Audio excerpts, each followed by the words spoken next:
But Gilbert, obviously you mentioned it. We were at Radio Row last week.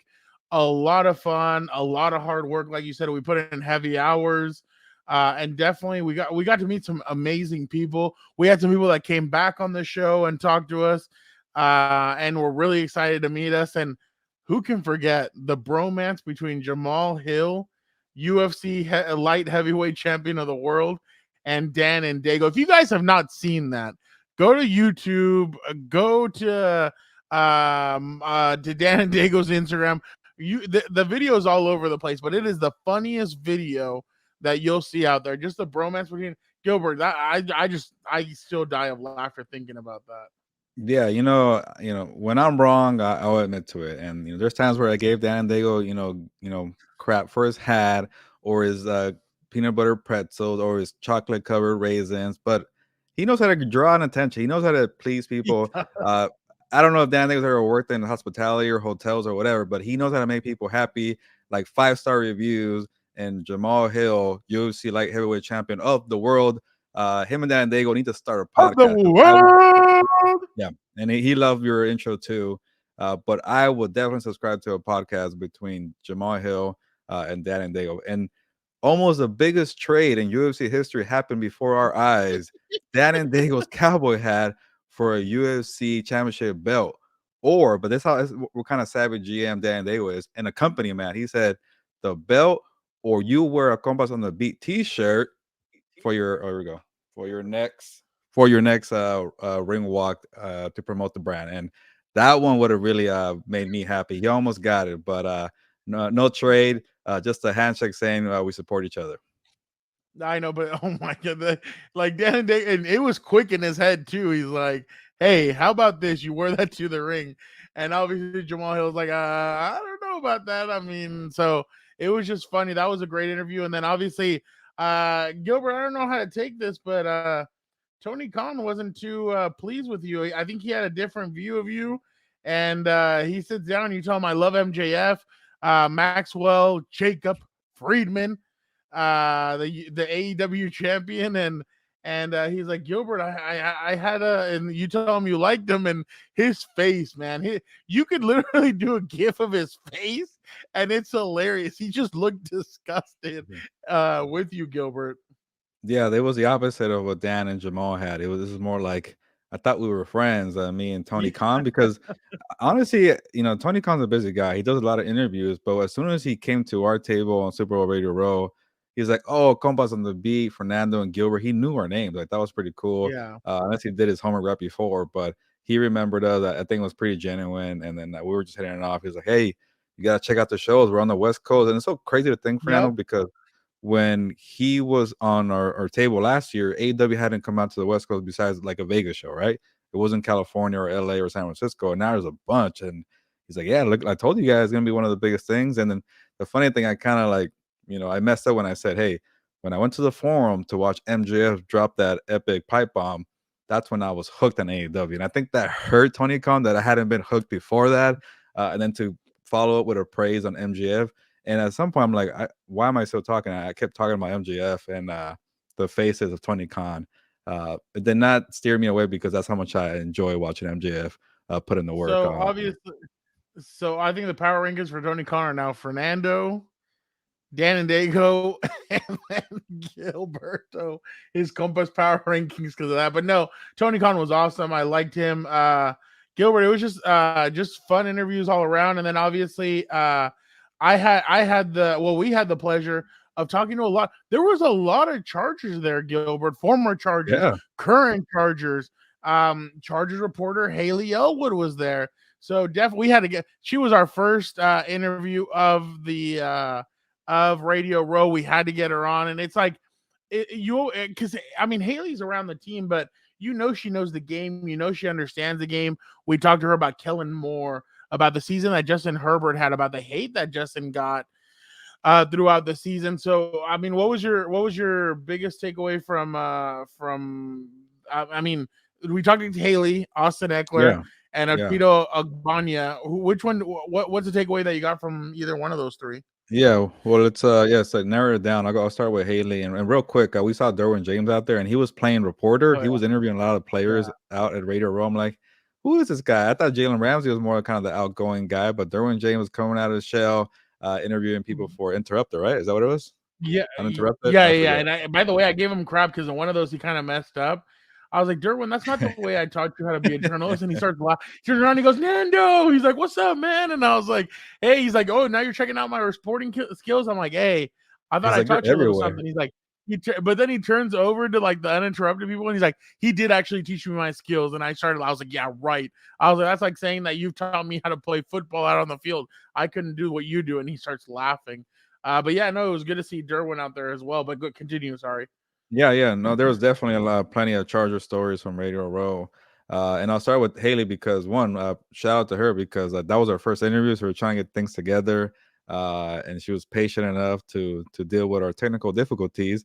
And by the time that we hit record, she was dropping the knowledge. And it's cool because like, she is the Chargers reporter and you see her out there. So she knows a lot. And every time we get her on, the listeners and viewers at Compas on the Beat, they love her insight. So we got to make it a yearly thing. Yup. Fernando with Haley, and the biggest thing for me just hearing her takeaways from her interview with the new OC Kellen Moore and what he has planned for Justin Herbert. And I know Kellen just got there, but for Haley to be like, yeah, this guy is saying he's the star of the show, which is music to everybody's ears, and then saying, hey, like you can't just come here and change everything, right? You get just obviously Justin Herbert is doing some great things, so you can't make it too complicated. And you heard that before too, but it just making it simple for him, and then eventually bringing out what you did, Kellen Moore being in Dallas and blending it together. So hearing how Kellen is thinking through Haley's perspective was pretty cool for me to hear. But we also had plenty of others. Like we had Austin Ekeler too, Fernando. Yeah, no, we had Austin Ekeler on. Uh, Austin was interesting because I know he caught a little bit of flack later this week on. He was on Undisputed before he jumped on with us, Gilbert. On Undisputed, I guess Skip Bayless was kind of ripping. He was ripping Justin Oh Herbert, yeah. saying that he wasn't clutch, that he should have won the game, and fans thought that Austin kind of like took his foot off the gas and didn't defend Justin. But with us, I mean, he was talking about how the team was frustrated this year with hearing all the hate about Justin Herbert and that they try to defend him, but at the same time they thought, you know what, let's just lay the play on the field, kind of dictate exactly who Justin is, how Justin is. So you kind of understood that kind of stuff, and Well, definitely I thought, what do you think, Fernando? You think Austin should be a little more aggressive and saying you gotta tone it down, Skip or Shannon, whoever it is, because I think Chargers fans are traumatized from the whole was it Emmanuel Acho, doing the clickbait yeah, bashing Herbert every single week. I'm like, it oh, probably felt like you gotta stop it, you know? and you know what's funny is that I know Charger fans are really hurt by that and everything with the Ocho stuff, but the thing is that like Austin's a pro in a sense of he's been trained in front of the camera. He knows what to say. He's not going to jump. Now, if that was Derwin Gilbert, I think Derwin does kind of, hey, that's my quarterback. You better chill out a little bit. Like, if it was Derwin, Kyle Van Noy, one of those guys that's like, one of those guys that's a little bit more fiery, then yeah. Like, by the way, Braden Fayoko would have been an interesting one if he would have said, because, Braden's been very outspoken on Well, Twitter at yeah, Acho Emmanuel too. Acho and Yeah, some of these other people as well. But it's a good point. yeah, I It's a mean, it's a good that's point, the thing. Fernando, because like, Yeah, now go real ahead. quick, it's a good point because like I think Austin has done a couple he has his own podcast, he has like a fantasy football show. He knows how to be in the media Yeah, where like, okay, that's your argument, and here's my argument. And like you don't want him to be like the shouter, like, oh, and that's what everybody wants, right? The clickbait. Uh exactly. so he didn't stand for that. So I guess I could see why, but you're right. Other players maybe probably would have gone off a little more. Yeah, no, and I mean that's the thing is that some other ones would have said something, and I mean, but what are you gonna say at this point? Like there was nothing that he could say that was gonna change anything. So, and that's the thing. There are a lot. Like I said, he's a little bit quieter in a sense, or Austin's more media trained, so obviously he's not gonna say anything. But yeah, it was just interesting to see kind of how Charger. I feel like Charger fans are just they get mad about stuff and they really come out. They came out at him. They've come out at Acho and other people. So I completely understand that. Another one, Gilbert, real quick. That another interview that I kind of liked was we were throwing it back a little bit with one of our old friends, Gilbert. We saw him there at the What you got? at What you got? yeah. I knew Look. Here we go. This was funny. it. The humbling experience, and it is. It for sure is. Trust me, it is. This motherfucker is humbling. Whoa, whoa, whoa, whoa. This joke is humbling. I'm sorry, sir. This joke is humbling. Hey, excuse my French. I'm cursing. But god dog. I didn't think I'd be here, man. But you know, it's humbling. It is what it is. It just adds more fire, to the fuel. So that was former Chargers running back Oh Melvin man. Gordon. He had a couple of things to say. Jeff Miller and I were both there with him, and he's like, "Hey, you guys, we're two of the best guys out there, so I appreciate you guys." He even shouted you out, Gilbert, as well. He's like, "Where is Gilbert?" I'm like, "Oh, I was like, he's probably over there searching for some other players." And then he's like, "Yeah, no." He's like, honestly, like there's some good guys here. And then Melvin ended up winning the championship, and he let everybody know about it. He let everybody know about it that he won. So it was definitely interesting. And I don't know if you know this, but this morning, or on Monday, Melvin responded to a so there's this website that's called Bolt Beat or whatever, and he put Melvin Gordon put something about they put something about how Melvin Gordon's like that classmate that gets an A, that gets a trophy, and he didn't. Okay, Melvin Gordon really was the kid in the group project who slapped his name on the final assignment, but he got a Super Bowl ring out of it.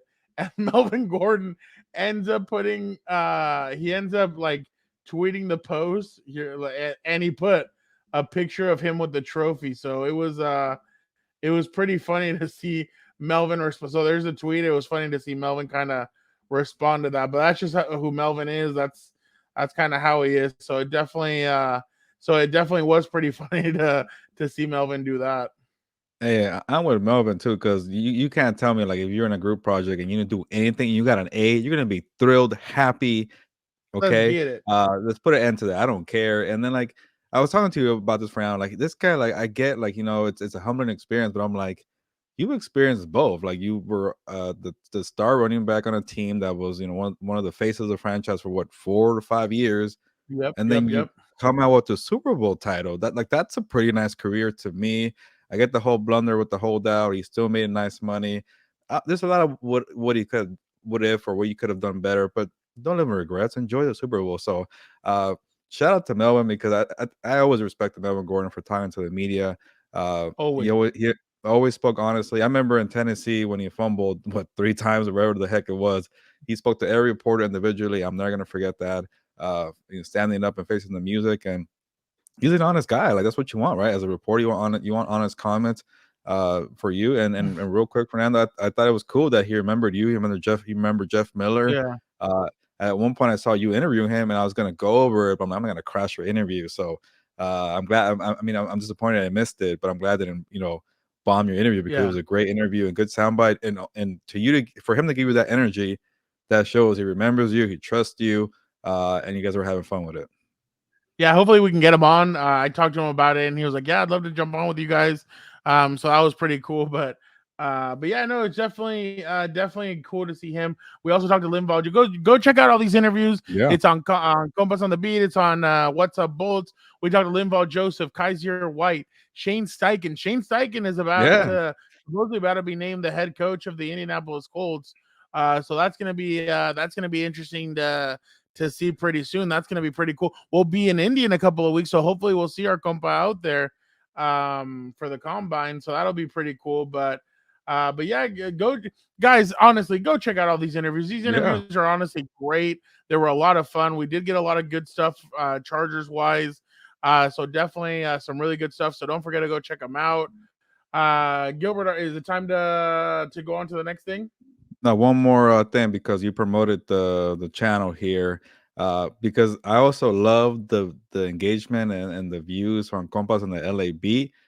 So might as well promote the merch here that we have. So if you want a hoodie here, Let's come on the beat hoodie. I know Dan and they already promoted, but again, I'm gonna try to get this on a website soon. I'm still trying to learn how to sell products here. But just put a comment on the video saying, "Hey, I'm interested in a hoodie, a shirt, a hat, whatever Dan and Diego said at the beginning." So check that out. There's a free plug here for Compas and LAB because it's one of our most viewed segments on the channel. Yeah, definitely, and obviously, good stuff. Definitely awesome hoodies. Dan and Diego, you were rocking it last week, so definitely very comfortable. Awesome hoodies. So I can't wait to see more people rocking with those.